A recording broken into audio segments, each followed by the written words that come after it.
attend Modern Day Prep. I'm a junior, and I'm involved in the Global Institute where my voice matters. So recently, I was asked a question that comes from the teachings of Dr. King and Mohandas Gandhi. And that question was, if I'm going to be the change in this world, then I need to change the window to your view of my world and the lens in which you see it. Because I see injustice. Not only do I see injustice, I feel it. But that injustice does not define me, only emboldens my desire to want to bring our voices to a higher ground, a ground where we could all stand on, bringing our policing to a place of understanding, protecting our children from the evils of human trafficking, finding solutions so that our neighborhoods can thrive and not disappear for the profits of gentrification. There are Muslims in the United States and China, Christians in Egypt and Iraq held as targets for eradication. I work to a world that embraces misinformation, divided into groups of opposing divisions. In this America, my silence serves no one. If we're going to build a bridge to understanding, we must also embrace the neglected, not just the selected. But we have to begin with the children first and give them the tools to build their minds so that they can make a future of their own on a foundation of pride, not pain. Do you have the courage to join me? As Tyler said, I feel injustice, but that injustice does not define me. As a woman of color myself, I've had to bear the invisible wounds that injustices such as racism has left. Our actions have consequences. This is a very simple premises that we learn from a young age. So why can't we learn how to act on it? Racism is a problem that is still prevalent in the society we live in today, and it isn't a thing of the past. The fact of the matter is that white privilege allows others to gain advantages based solely upon the color of their skin. Now, that doesn't mean that being white guarantees an easy life, but it means that you were born with unseen privileges that you may not even realize you have.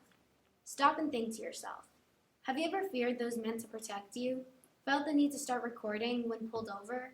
Falsely accused of a crime solely based on how you look? Instead of ignorantly denying the privilege that you have, use it to help others. At the end of the day, we are all just people, so why should it take a gun pointed at a man's head for the world to stop and listen? All we are fighting for is equality, so why should it seem like such an impossible feat in the world that we live in? Infants aren't born with hate in their hearts, they're taught it. So why do we keep teaching it to our young? What will it take for you to stop and see the things that you've caused? My life? What will it take for people to stop and listen? Stopping and listening means including the LGBTQ plus community into the conversation that shapes our world. But what does this mean? This means that under our Constitution, that people are protected and have the freedom of speech and the freedom of different rights. I can't begin to tell you the agonizing and tormenting stories that I've heard from my friends and family and of people that I've heard about getting tormented, bullied, harassed, and called many different things just because of who they love and who they choose to be. 4 to 5% of Americans, of adult Americans, are part of the LGBTQ plus community. But that may be only a small percentage of them. There may be thousands more that are just not out because it is not safe for them, as some communities and families are not accepting. We all have a role to play. Each person has a story. What will your role be? When I was 9, my class did a live wax museum. We had to pick a book from the classroom about a historical figure and play them. Except there weren't enough women. About half the girls in our class played men, and the women we did have were famous for their discrimination. Anne Frank, Amelia Earhart, Rosa Parks. The boys got to play scientists, doctors, leaders of the world. I want to see books of Queen Elizabeth, Ruth Bader Ginsburg, and Kamala Harris next to all the King Henrys, Washington, and Obamas. I don't want little girls to have to ask why they have to be a man to change their world. The sexism, discrimination, and the message that we will never be as good as boys comes at us from a very early age. That needs to stop. I want little girls to learn about Jane Goodall and her amazing work protecting our environment, to be inspired by Alexandria Ocasio-Cortez making herself a force in Congress and making her voice known to a nation, to see Lucy Ball and her work breaking barriers for women in film. I want to teach girls about women who were ignored or slandered through history for the crime of being a powerful woman. We can look into the world around us and we can look into history to find amazing role models for girls. There are women in every aspect of our world and our lives. We just have to show them. Kat just spoke about role models, but one thing we don't really talk about is, do we really know who we are? Because so much of who we are is influenced by social media. Who is controlling who? The phone or you? What we don't realize is the amount of negativity and toxicity that social media holds. Just this past year, one of my closest friends decided I had no place in her life and replaced by friends who only exist in her phone. I'm still trying to figure out how that happened. I don't think I ever will. Our generation revolves around the idea of what's in their life, but is that all who we are? Because what we don't see and hide from us is the pain and struggles and doubts and issues you're going through, because after all, we're teenagers. We don't see that on social media. We lose sight of our true selves. We need to start making our social media platforms a place where our lives matter and positive change can happen, not a place where we inflate our egos, because our lives should mean something to others. Just this week, I witnessed Pope Francis risk his life in the name of interreligious peace and the eradication of religious persecution. But it is estimated that 1/3 of the world's population still suffers from religious persecution. But religion is a fundamental part of being a human being. It helps make us who we are, and it helps shape people's views on the world. But when this freedom is denied to people, the anger of those persecuted builds. Many people today have rightly come to see that Christians, Jews, and Muslims all worship the same one God and have ideas of revelation, redemption, retribution, and accountability for actions. But some people, however, have a hard time accepting the fact that God reached out to other civilizations after Jesus' time.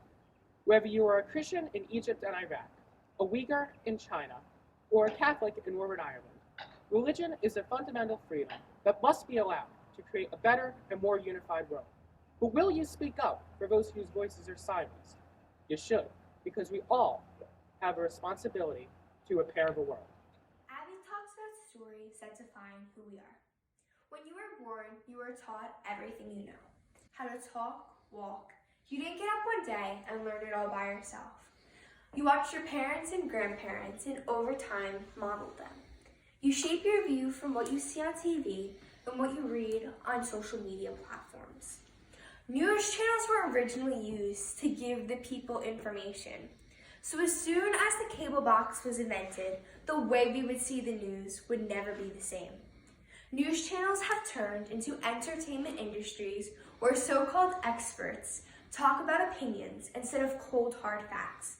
And it's really affecting the way people see things. A perfect example of this is from one of our politicians, where he says, "It's not the truth that matters, it's what people believe, because that's what becomes their reality." Tyler said, "If I'm going to be the change, I need to change. If you want to be able to change, you need to accept what you need to change. And in doing so, you are doing what you believe is right. But what is doing the right thing? This is a question that no one can really answer. Being right is different in everyone's eyes. This is why people are fearful to have their own voice. It is difficult to have a voice without the fear of being judged. Everyone has a different opinion on everything, and no one can deny that. But that is okay, because no one can see the world through your eyes. Every event shapes us. We will face hardships, but those hardships should not define us. If we can overcome them, we can build better communities where we can all play a role." Hi, I'm Dylan Coleman, and I think it's important to remember that as you listen to the diversity of our voices and to our concerns built upon our human experiences, is that we do not have to agree with one another. We simply just need to agree to understand why our voices and words matter as do yours. Why should it always have to be, I win, you lose? Because even when you win, you can lose too. You can lose my friendship, respect, or opportunity to find common ground and build something meaningful or productive where we both can benefit and build from there. Again, we don't have to agree with one another. We simply have to agree to try and understand. That would be a great place to start.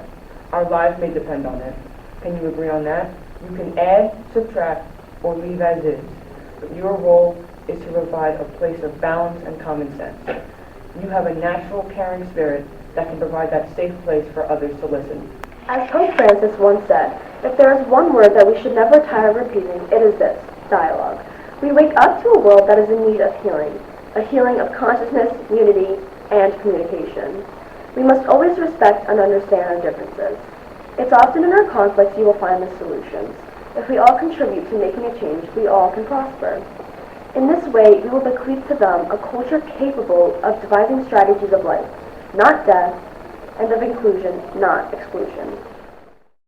There is a field beyond all notions of right and wrong. Come, meet me there.